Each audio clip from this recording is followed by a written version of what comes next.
August 480 BC, the Thermopylae mountain pass, high above the coastal plain, where 300 Spartans are still dying.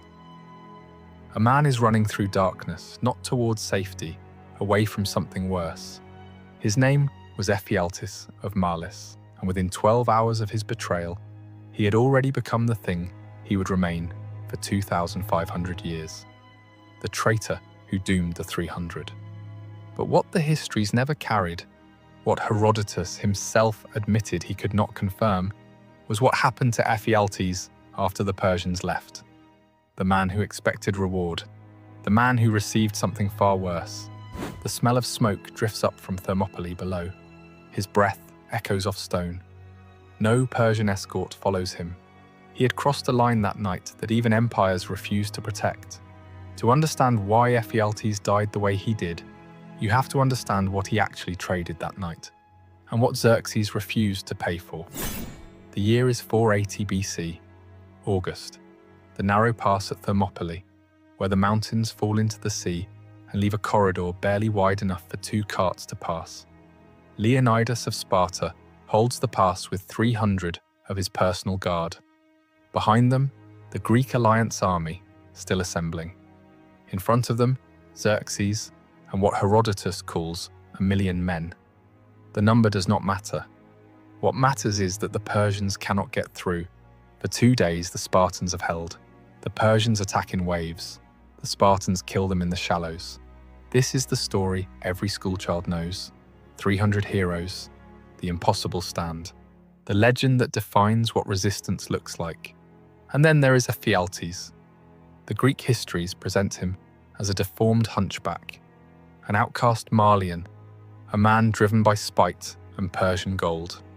Herodotus says Ephialtes showed Xerxes the path, the mountain trail that winds behind the Greek position, the route that no Persian scout had been able to confirm was passable at night. But Herodotus also says something else. Multiple Persians already knew mountain paths existed. They just needed a Greek to confirm which one would take 10,000 men through darkness, without losing half of them, to cliffs and ravines. The Persians did not need Ephialtes to tell them a path existed. They needed him for something else entirely. The accepted story says Ephialtes approached the Persian camp on the night of August 10th, offered his services, led the immortals, Xerxes' elite guard, through the Thermopylae pass while the Spartans slept. By dawn, the Persians were behind the Greek lines. Leonidas and his 300 were encircled. They died to the last man. Ephialtes fled to Thessaly, lived in exile, was eventually killed by a Trachinian named Leonidas in a private dispute years later. That is the version the record gives. The traitor who sold the pass, the coward who ran, the man who died forgotten in a quarrel that had nothing to do with Thermopylae. But there is a problem with that story. 3 problems, actually. And the first one is in Herodotus' own text. Herodotus says the Spartans put a price on Ephialtes' head after Thermopylae, a bounty, a formal decree from the Spartan state that any Greek who killed Ephialtes would be rewarded. But Herodotus also says Ephialtes fled before the battle ended, which means the Spartans who set the price were all dead. The bounty was not set by the men who died at Thermopylae. It was set by Spartans at the Amphictyonic League months later, the council of Greek city-states that met to coordinate the war effort after the Persians had burned Athens and pushed south toward the Peloponnese, which means someone survived Thermopylae with enough detail to report exactly who Ephialtes was, what he looked like, where he was from, what he had done. The second problem is what the Persians paid him. No ancient source ever describes it, not the gold, not the land grant, not the official recognition. Xerxes rewarded other collaborators, Greek nobles who opened city gates, the Salian cavalry commanders who switched sides at critical moments. The Persian records name them, inscribe them, give them estates. Ephialtes is not in those records. If Ephialtes expected Persian protection and Persian gold, Why did he run to Thessaly, Persian-controlled territory, and live in hiding? Why not stand in Xerxes' camp and collect what he had earned?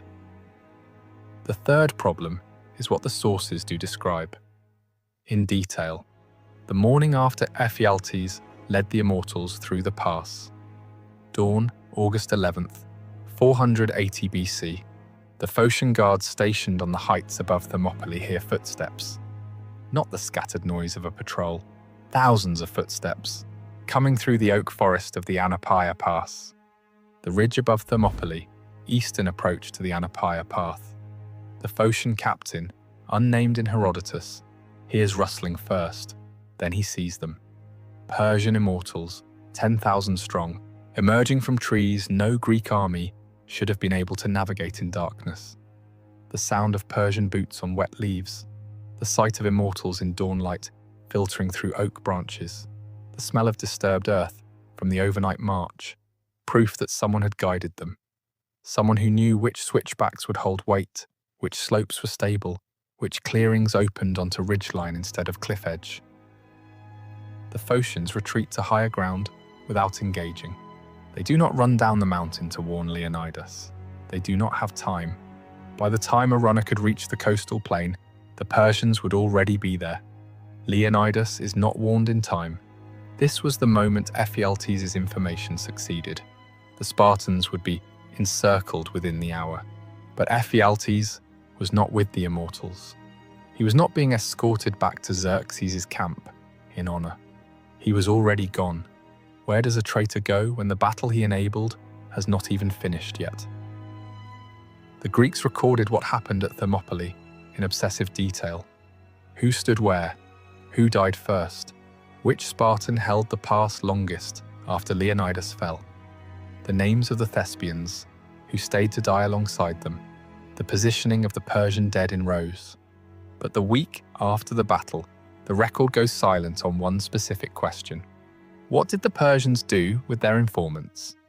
If you have stayed this far, you already know this is not the version they teach. Crimson Historians exists because the archives carry more than the legends admit, and because some truths only survive in the contradictions. Subscribe if you want the version the record tried to bury, not the one it wanted you to believe. The Greco-Persian wars were an intelligence war as much as a military campaign. Xerxes used local informants across Thrace, Macedonia, Thessaly, Boeotia, Greeks who knew the roads, Greeks who knew which mountain passes flooded in spring, which river crossings held firm under the weight of siege engines, which harbours could shelter the Persian fleet through winter storms. Hundreds of Greeks collaborated. They opened gates, they provided grain, they pointed to the roads the Persian supply trains should take.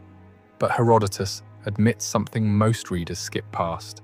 Two other Greeks were also named as the betrayer at Thermopylae: Ornates of Charistos, Corydalus of Anticyra.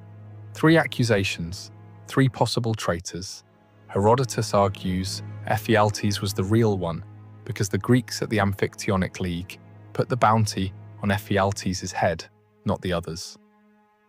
The Greeks had the best information, they would have known. But the existence of 3 competing accusations is itself the point. The record could not agree on who the traitor was, only on the fact that someone had to be named. And here is the pattern beneath the accusations.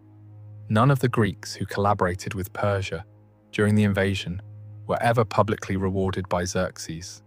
Not the Thessalian nobles who provided cavalry, not the Thebans who fought alongside Persian infantry at Plataea, not the Macedonian king who gave Xerxes safe passage and supply depots. Despite helping him burn Athens and conquer half of Greece, Xerxes never inscribed their names in victory monuments, never granted them estates in public ceremony, never honoured them in the way empires honour those who make conquest possible. After the war ended, 479 BC, Persian defeat at Plataea. Greek city-states hunted collaborators with extraordinary brutality. The Medisers, the men who had taken the Persian side.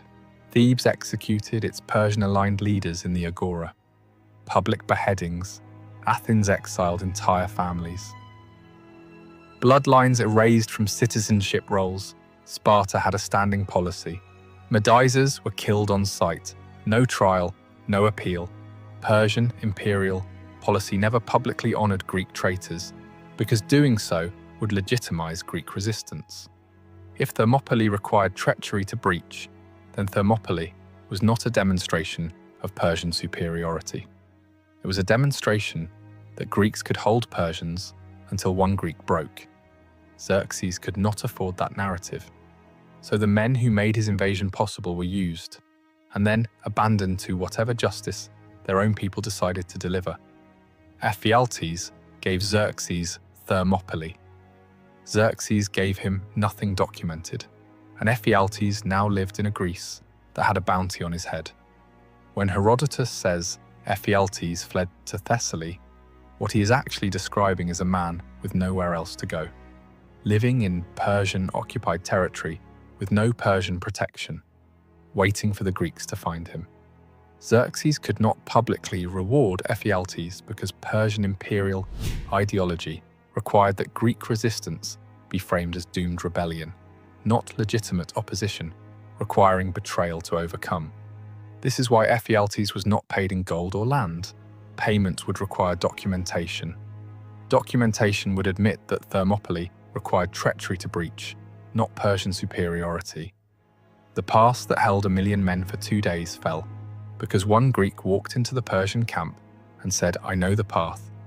That admission would poison every future Persian siege.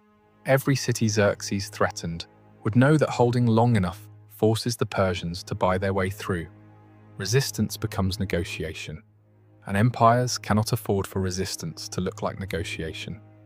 So Ephialtes spent 10 years in Thessaly, 480 to 470 BC, in hiding, unnamed in any source, waiting for either Persian victory, which would vindicate him, or Greek retribution. Persian victory died at Salamis. Weeks after Thermopylae, Xerxes' fleet destroyed in the straits. The Persian invasion lost its naval spine. Without control of the sea, the Persian army could not be supplied through winter. Xerxes left Greece, left his general Mardonius to finish the conquest with what remained. Mardonius died at Plataea the following summer. The Persian land army broke. Greece had won. From that point forward, Ephialtes was a man whose sponsors had stopped winning, in a country that had begun to hunt his kind. He had sold the pass, but the Persians never bought him. This is what collaboration looks like when empires discard you. If these patterns disappear from memory, we do not learn, we repeat them. And then in 470 BC, something happened that Herodotus himself admitted he could not verify. The man who killed Ephialtes, and the reason